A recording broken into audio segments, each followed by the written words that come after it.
ಅಘೋರಿ ಮಾತಾ ಅಂತ ಹೇಳ್ಕೊಂಡು ತಿರುಗಾಡ್ತಿರುವ ನೀನು ಕುಂಭಮೇಳದಲ್ಲಿ ಇರಬೇಕಿತ್ತು, ಇಲ್ಲಿ ಏನು ಮಾಡ್ತಾ ಇದೀಯಾ ಅನ್ನುವ ಜನಗಳ ಪ್ರಶ್ನೆಗೆ ರೊಚ್ಚಿಗೆದ್ದ ಈ ಮಹಿಳೆ ಕಿರಿಕ್ ಮಾಡಲು ಮುಂದಾಗಿದ್ದಾಳೆ ಕಣ್ರಿ.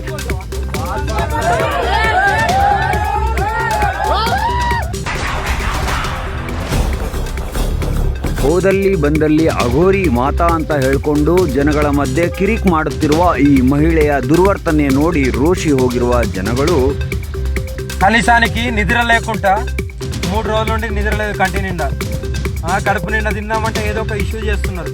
ఏంది నా బతుకు? ಕಣ್ಣಿಗೆ ನಿದ್ರೆ ಇಲ್ಲ, ಹೊಟ್ಟೆಗೆ ಕೂಳಿಲ್ಲ, ಆದರೂ ಕಿರಿಕ್ ನಿಲ್ತಾ ಇಲ್ಲ.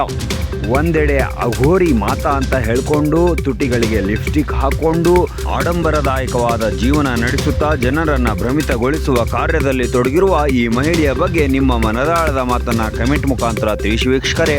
ಇದೇ ರೀತಿಯ ನ್ಯೂಸ್ ಅಪ್ಡೇಟ್ಗಳಿಗಾಗಿ ಎಸ್ ಎ ನ್ಯೂಸ್ ಕರ್ನಾಟಕವನ್ನು ಫಾಲೋ ಮಾಡಿಕೊಳ್ಳಿ.